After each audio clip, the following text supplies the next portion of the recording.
ನಮಸ್ಕಾರ ಎಲ್ಲರಿಗೂ. ಭಗವದ್ಗೀತೆ ಮಹಾಭಾರತದ ಒಂದು ಭಾಗ. ಕುರುಕ್ಷೇತ್ರದ ಯುದ್ಧದ ಆರಂಭದೊಳಗ ಶ್ರೀಕೃಷ್ಣ ಅರ್ಜುನನಿಗೆ ಹೇಳಿದಂಥ ಉಪದೇಶಗಳ ಸಾರಾಂಶನೇ ಈ ಭಗವದ್ಗೀತೆ. ಒಟ್ಟು 18 ಅಧ್ಯಾಯಗಳು ಮತ್ತು ಸುಮಾರು 700 ಶ್ಲೋಕಗಳು ಈ ಭಗವದ್ಗೀತೆಯೊಳಗವ. ಹಿಂದೂಗಳ ಪಾಲಿಗಂತೂ ಈ ಭಗವದ್ಗೀತೆ ಒಂದು ಪವಿತ್ರವಾದಂಥ ಗ್ರಂಥ. ಭಗವದ್ಗೀತೆಯೊಳಗ ಭೀಷ್ಮ ಪರ್ವ ಮತ್ತು ಶ್ರೀಕೃಷ್ಣ ಅರ್ಜುನರ ಸಂವಾದವನ್ನು ನೋಡ್ಬೋದು. ಭಗವದ್ಗೀತೆ ಪಾರಾಯಣ ಮಾಡೋದ್ರಿಂದ ನಮಗೆ ಜ್ಞಾನ, ಕರ್ಮ, ಧ್ಯಾನ, ಭಕ್ತಿ, ಕರ್ತವ್ಯಗಳ ಮಹತ್ವ ಎಲ್ಲ ತಿಳಿತಾವ ನೋಡ್ರಿ. ಇತ್ತೀಚಿನ ದಿನದೊಳಗೆ ನಮಗೆಲ್ಲ ಬೇಕಾಗಿರುವಂತಹ ಮುಖ್ಯವಾದದ್ದೇನೆಂದ್ರೆ ಮನಸ್ಸಿಗೆ ಶಾಂತಿ. ಏನು ಮಾಡಬೇಕು, ಏನು ಮಾಡಬಾರ್ದು ಅನ್ನುವಂತಹ ಸ್ಪಷ್ಟವಾದಂಥ ದೃಷ್ಟಿಕೋನ ಈ ಭಗವದ್ಗೀತೆಯಿಂದ ನಮಗೆ ಸಿಗ್ತದೆ. ಏನಿವತ್ತು ಭಗವದ್ಗೀತೆ ಬಗ್ಗೆ ಅಂಥೇಳಿ ಅಂದ್ಕೊಂಡ್ರ? ಹೌದು, ಶ್ರೀಕೃಷ್ಣನ ಸನ್ನಿಧಾನದೊಳಗೆ ಮಧ್ವರ ಆಶೀರ್ವಾದದಿಂದ ನಾನು ಉಡುಪಿಯೊಳಗೆ ಭಗವದ್ಗೀತೆ ಪುಸ್ತಕವನ್ನು ಸಮರ್ಪಣೆ ಮಾಡ್ಲಿಕ್ಕೆ ಬಂದೀವಿ. ಎಲ್ಲರಿಗೂ ಗೊತ್ತಿರೋ ಹಂಗೆ ಉಡುಪಿಯ ಅಷ್ಟಮಠಗಳೊಳಗೆ ಒಂದಾಗಿರುವಂಥ ಪುತ್ತಗಿ ಮಠದ ಶ್ರೀ ಸುಗುಣೇಂದ್ರ ತೀರ್ಥ ಸ್ವಾಮಿಗಳ ಒಂದು ಸಂಕಲ್ಪ. ಏನಿದು ಸಂಕಲ್ಪ ಅಂದ್ರೆ 1 ಕೋಟಿ ಜನರು ತಮ್ಮ ಕೈಯಿಂದ ಶ್ರೀ ಭಗವದ್ಗೀತಾವನ್ನು ಬರೆದು ಶ್ರೀಕೃಷ್ಣನಿಗೆ ಅರ್ಪಣೆಯನ್ನು ಮಾಡೋದು. ಒಂದು 3-4 ತಿಂಗಳ ಹಿಂದೆ ನಾವು ಉಡುಪಿಗೆ ಬಂದಿದ್ವಿ. ಎಲ್ಲ ಕುಟುಂಬದವರೆಲ್ಲ ಸೇರಿ ಹೋಗಿದ್ವಿ. ಆವಾಗ ನಮ್ಮಣ್ಣ ಭಗವದ್ಗೀತೆಯನ್ನು ಬರೆದು ಸಮರ್ಪಣೆಯನ್ನು ಮಾಡ್ದ. ಆಮೇಲೆ ನನಗೂ ಹೇಳ್ದ, ನೀನು ಯಾಕೆ ಬರಿಬಾರ್ದು ಅಂತ. ಆವಾಗ ನಾನು ಅಂದೆ, ಇಷ್ಟೆಲ್ಲ ಕೆಲಸದ ಮಧ್ಯೆ ನಂಗೆ ಎಲ್ಲಿ ಟೈಮ್ ಸಿಗಬೇಕು, ಬರೀಲಿಕ್ಕಾಗ್ತದೋ ಇಲ್ಲೋ ಅಂಥೇಳಿ. ಆವಾಗ ನಮ್ಮಣ್ಣ ಏನು ಹೇಳ್ದ ಅಂದ್ರೆ, ಆಗೋದಿಲ್ಲ ಅಂತಂದ್ರೆ ಏನೂ ಆಗೋದಿಲ್ಲ, ಆಗ್ತದಂತ ಹೇಳಿ ಮಾಡಿದ್ರೆ ಎಲ್ಲ ಆಗ್ತದಂಥೇಳಿ. ನನಗೂ ಏನೋ ಒಂಥರ ಮೋಟಿವೇಶನ್ ಆಯಿತು ನೋಡ್ರಿ. ಹಾಗಾಗಿ ನಾನು ಒಂದು ಬುಕ್ನ ತರಿಸ್ಕೊಂಡು ಬರೆದ ಬಿಟ್ಟೆ. ಶುರು ಮಾಡಿದ್ವಂದೇ ಗೊತ್ತು, ಹೆಂಗೆ ಮುಗೀತು ಅಂತ ನನಗಂತೂ ಗೊತ್ತೇ ಆಗಲಿಲ್ಲ. ಈಗ ಬರೆದಿರುವಂಥ ಭಗವದ್ಗೀತೆ ಬುಕ್ಕನ್ನು ಉಡುಪಿಗೆ ಬಂದು ಗಂಡ, ಹೆಂಡತಿ, ಮಗಳು ಎಲ್ಲರೂ ಕೃಷ್ಣನ ಸನ್ನಿಧಾನದೊಳಗೆ ಸ್ವಾಮಿಗಳಿಗೆ ಸಮರ್ಪಣೆಯನ್ನು ಮಾಡಿದ್ವಿ. ಯಾರಿಗಾದರೂ ಭಗವದ್ಗೀತೆ ಬುಕ್ ಬರೆಯೋ ಇಂಟ್ರೆಸ್ಟ್ ಇತ್ತು ಅಂದ್ರೆ ನಾನು ಡಿಸ್ಕ್ರಿಪ್ಷನ್ ಬಾಕ್ಸ್ ಒಳಗೆ ನಂಬರ್ ಹಾಕಿರ್ತೀನಿ. ನೀವು ಆ ನಂಬರಿಗೆ ಫೋನ್ ಮಾಡಿ ಬುಕ್ಕನ್ನು ತರಿಸ್ಕೋಬೋದು. ಕೋಟಿ ಭಗವದ್ಗೀತೆ ಸಂಕಲ್ಪದೊಳಗೆ ನಾವು ಭಾಗಿಯಾದ್ರೆ ಭಗವಂತ ನಮ್ಮ ಜೀವನದೊಳಗೂ ಒಂದು ಭದ್ರವಾದಂಥ ಕೋಟೆಯನ್ನು ಕಟ್ಟಿ ಮುಂದೆ ಬರುವಂಥ ಕಷ್ಟಗಳಿಂದ ನಮಗೆ ರಕ್ಷಣೆಯನ್ನು ಕೊಡ್ತಾನೆ. ಹೋದ ವಾರದೊಳಗನ ಉಡುಪಿ ಪರ್ಯಾಯ ಇತ್ತು, ಶಿರೂರು ಪರ್ಯಾಯ ನಮ್ಮ ಪರ್ಯಾಯ ಅಂಥೇಳಿ ಸಾಕಷ್ಟು ವಿಡಿಯೋಗಳನ್ನು ನೋಡಿದ್ದೆ. ನಾನು ಭಾಳ ದಿವಸದಿಂದ ಅಂದ್ಕೊಳ್ಳಿಕತ್ತಿದ್ದೆ ಶಿರೂರು ಮಠದ ಸ್ವಾಮಿಗಳ ದರ್ಶನವನ್ನು ಮಾಡಬೇಕು ಅಂತ. ಶಿರೂರು ಮಠದ ಸ್ವಾಮಿಗಳ ಹೆಸರು ವೇದವರ್ಧನ ತೀರ್ಥರು. ಇಷ್ಟು ಸಣ್ಣ ವಯಸ್ಸೊಳಗೆ ಅಷ್ಟು ದೊಡ್ಡ ಪೀಠವನ್ನು ಏರ್ಬೇಕಂದ್ರೆ ಅದಕ್ಕೊಂದು ಶಕ್ತಿ ಇರಲೇಬೇಕು. ನಾವು ಅವ್ರ ವಯಸ್ಸಿನೊಳಗಿದ್ದಾಗ ನಮಗೆ ಜೀವನದ ಬಗ್ಗೆ ಒಂದು ಸ್ಪಷ್ಟವಾದಂಥ ನಿರ್ಧಾರ ಇರಲಿಲ್ಲ. ಯಾರೇನು ಹೇಳ್ತಾರೋ ಅದನ್ನು ಕೇಳ್ತಿದ್ವಿ. ಇದನ್ನೇ ಆಗಬೇಕು, ಹಿಂಗಿರಬೇಕು ಅಂತ ಏನೂ ಇರಲಿಲ್ಲ. ಸನ್ಯಾಸ ಜೀವನ ಅನ್ನೋದು ಕಷ್ಟಕರವಾದದ್ದು. ಇಂಥ ದೊಡ್ಡ ಪರಂಪರೆಯಿಂದ ಬಂದಂಥ ಪೀಠದೊಳಗೆ ಕೂತ್ಕೊಂಡಾಗ ಎಲ್ಲವನ್ನ ನಿಭಾಯಿಸಬೇಕು, ಅದು ಅಷ್ಟು ಸುಲಭದ ಮಾತಲ್ಲ ಅದು.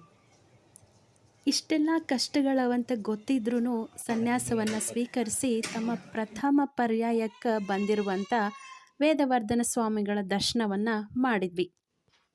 ಮುಂಜಾನೆ ಜಲ್ದಿ ಎದ್ದು ರೆಡಿಯಾಗಿ ಮಧ್ವ ಸರೋವರದ ಹತ್ರ ನಿಂತ್ಕೊಂಡಿದ್ವಿ. ಸ್ವಾಮಿಗಳು ಉಡುಪಿ ಕೃಷ್ಣನ ಪೂಜಾ ಮಾಡಿದ್ಮೇಲೆ ಮಧ್ವ ಸರೋವರದ ಹತ್ರ ಬರ್ತಾರೆ, ಆವಾಗ ದರ್ಶನ ಆಗ್ತದೆ ಅಂತ ಹೇಳಿ. ಅಷ್ಟೇ ಒಂದು 5 ನಿಮಿಷ ಅವ್ರ ಮುಖ ನಾನು ನೋಡಿದ್ದು. ನನಗನ್ಸಿದ್ದೇನೆಂದ್ರೆ 50 ವರ್ಷದಲ್ಲಿ ಆಗುವಷ್ಟು ಜೀವನದ ಅನುಭವ ಅವ್ರ ಮುಖದೊಳಗೆ ನನಗನ್ನಿಸ್ತು. ನಗು ಮುಖದ ಸ್ವಾಮಿಗಳು. ಆಮೇಲೆ ಎಲ್ಲರೂ ಸೇರಿ ಕೃಷ್ಣನ ದರ್ಶನವನ್ನು ಮಾಡಿದ್ವಿ. ಉಡುಪಿ ಒಳಗೆ ಮಧ್ವನವಮಿ ಸಡಗರ ಅವತ್ತ. ಮಧ್ವನವಮಿ ದಿವಸ ಸಾಕ್ಷಾತ್ ಮಧ್ವಾಚಾರ್ಯರು ಅದೃಶ್ಯರಾಗಿರುವಂಥ ಅನಂತೇಶ್ವರನ ಸನ್ನಿಧಾನದೊಳಗೆ ಆ ಒಂದು ಸನ್ನಿಧಾನದೊಳಗೆ ನಿಂತು ಮಧ್ವರ ಒಂದು ಕಲ್ಪನೆ ಮಾಡಿಕೊಂಡು ಮನಸ್ಪೂರ್ವಕವಾಗಿ ನಮಸ್ಕರಿಸಿದಾಗ ಏನೋ ಒಂಥರ ಜೀವನದ ಪುಣ್ಯದ ಕ್ಷಣ ಅಂತ ಅನಿಸ್ತು. ದ್ವಾರಕೆಯಿಂದ ಬಂದಂಥ ಕೃಷ್ಣನ ಪ್ರತಿಮೆಯನ್ನ ಉಡುಪಿ ಒಳಗ ಪ್ರತಿಷ್ಠಾಪನೆ ಮಾಡಿದ್ದು ಆಚಾರ್ಯ ಮಧ್ವರು.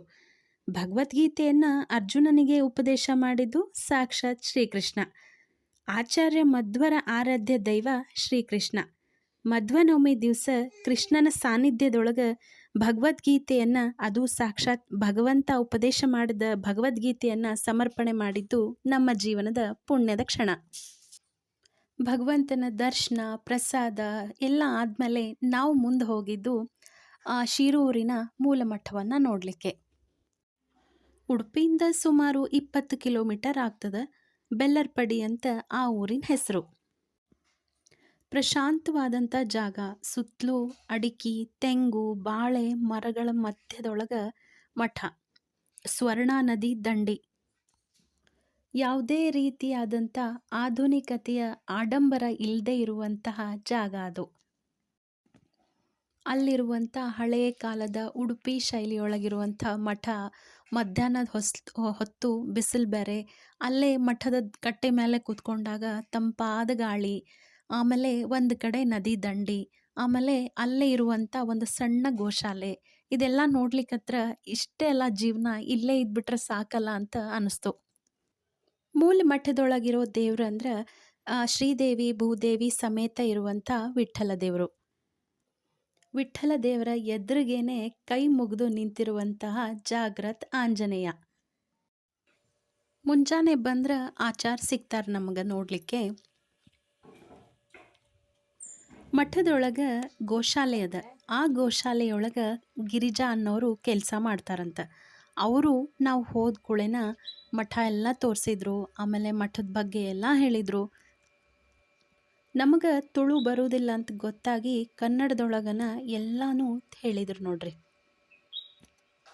ಸುಂದರವಾದಂಥ ನದಿ ನೋಡ್ರಿ, ಸ್ವರ್ಣಾ ನದಿ. ಆ ದಂಡೆ ಮೇಲೆ ಕೂತ್ಕೊಂಡು ನದಿನ ನೋಡ್ಕೋತ ಕೂತ್ಕೊಂಡ್ರೆ ಏನೋ ಒಂಥರ ಖುಷಿ ಅನ್ನಿಸ್ತು. ಹತ್ತಿರದೊಳಗೆ ನೋಡಿದ್ರೆ ಸಣ್ಣ ಸಣ್ಣ ಮೀನುಗಳು. ಆ ಮೀನು ನಾವು ಕಾಲಿಟ್ಕೊಳ್ಳೇನ ನಮ್ಮ ಹತ್ರನ ಬರ್ತಾವೇನೋ ಅನ್ನೋ ಥರ ಏನೋ ಒಂಥರ ಚಂದ ಅನ್ನಿಸ್ತು. ಶಾಂಭವಿಗೂ ನದಿ ಒಳಗೆ ಇಳಿಸಿದ್ವಿ ನೋಡ್ರಿ, ಅಂದ್ರೆ ಮೆಟ್ಲಿನೊಳಗೆ ಇಳಿಸಿದ್ವಿ. ಆಕಿಗೆ ಕಾಲೊಳಗೆ ಮೀನು ಹತ್ರ ಬಂದ್ಕೂಳೆ ಏನೋ ಒಂಥರ ಕಚ್ಚಗುಳಿ ಆದಂಗೆ ಆಗ್ತಿತ್ತೇನೋ ನಗ್ಲಿಗತ್ತಿದ್ಲು. ನಾನು ಕ್ಯೂರಿಯಾಸಿಟಿಯಿಂದ ಅವ್ರಿಗೆ ಕೇಳಿದೆ, ಎಷ್ಟು ಚಂದದಲ್ಲ ಈ ಏರಿಯಾ ಅಂಥೇಳಿ. ಅದಕ್ಕೆ ಅವ್ರು ಹೇಳಿದರು, ಸುತ್ತಲೂ ಮರ ಗಿಡ, ಬಾಳೆ ಗಿಡ, ತೆಂಗಿನ ಮರ, ಆಮೇಲೆ ಸ್ವರ್ಣಾ ನದಿ. ಮಳೆಗಾಲದಾಗಂತೂ ನೋಡಲಿಕ್ಕೆ ಭಾಳ ಚಂದ ಇರ್ತದಂತ ಹೇಳಿದರು. ಹತ್ತಿರದೊಳಗೆ ನಿಂತ್ಕೊಂಡು ಅವ್ರು ಮಾಡುವಂಥ ಗೋ ಸೇವೆನ ನೋಡಿದ್ವಿ ನೋಡ್ರಿ. ಆ ಸಣ್ಣ ಸಣ್ಣ ಕರುಗಳಿಗೆ ಹುಲ್ಲು ತಿನ್ನಿಸೋದು, ಅದೆಲ್ಲ ನೋಡ್ಕೊಳ್ಳೋದಂತೂ ಭಾಳ ಚಂದಿತ್ತು. ಶಾಂಭವಿನೂ ಕರ್ಕೊಂಡು ಹೋಗಿ ಕರುಗಳ ಮಧ್ಯೆ ನಿಲ್ಲಿಸಿದ್ರು ನೋಡ್ರಿ. ಸಣ್ಣ ಕರುವಿನ ಜೊತೆ ನಮ್ಮ ಶಾಂಭವಿನೂ ಚೆಂದಾಗಿ ಆಟ ಆಡಿದ್ಲು. ನಾವು ಅಲ್ಲಿದ್ದಿದ್ದು ಸ್ವಲ್ಪ ಹೊತ್ತು. ಆದ್ರೆ ಅಲ್ಲಿಂದ ಹೊರಗೆ ಬಂದಮೇಲೆ ಮನಸ್ಸಿನ ಪೂರ್ತಿ ಆಗೋಷ್ಟು ಸಂತೋಷವನ್ನು ತಗೊಂಡು ಬಂದ್ವಿ ನೋಡ್ರಿ. ನೆಕ್ಸ್ಟ್ ಟೈಮ್ ನೀವು ಉಡುಪಿಗೆ ಹೋದಾಗ ಹಿರಿಯಡ್ಕದ ಹತ್ತಿರ ಇರುವಂಥ ಬೆಲ್ಲರ್ಪಡಿ ಒಳಗಿರೋ ಶಿರೂರು ಮೂಲ ಮಠಕ್ಕೆ ತಪ್ಪದೆ ಹೋಗ್ರಿ. ಲಕ್ಷ್ಮೀವರ ತೀರ್ಥರ ಮೂಲ ಬೃಂದಾವನನೂ ಅಲ್ಲೇ ಅದ. ಹೆಂಗನಿಸ್ತು ಇವತ್ತಿನ ವಿಡಿಯೋ? ಈ ವಿಡಿಯೋ ಇಷ್ಟ ಆಗಿತ್ತಂದ್ರೆ ನಮ್ಮ ವಿಡಿಯೋನ ಲೈಕ್ ಮಾಡಿರಿ. ಹಂಗೆ ನಮ್ಮ ಚಾನಲ್ನ ಸಬ್ಸ್ಕ್ರೈಬ್ ಮಾಡ್ಕೊಂಡು ನೋಡ್ರಿ. ನಿಮ್ಮ ಫ್ರೆಂಡ್ಸ್ ಆ್ಯಂಡ್ ಫ್ಯಾಮಿಲಿ ಮೆಂಬರ್ಸಿಗೂ ಈ ವಿಡಿಯೋನ ಶೇರ್ ಮಾಡಿರಿ. ಮತ್ತು ಮುಂದೆ ಇಂಟ್ರೆಸ್ಟಿಂಗ್ ವಿಡಿಯೋ ಜೊತೆ ಮತ್ತೆ ಬರ್ತೀನಿ. ಅಲ್ಲಿವರೆಗೂ ಥ್ಯಾಂಕ್ ಯು.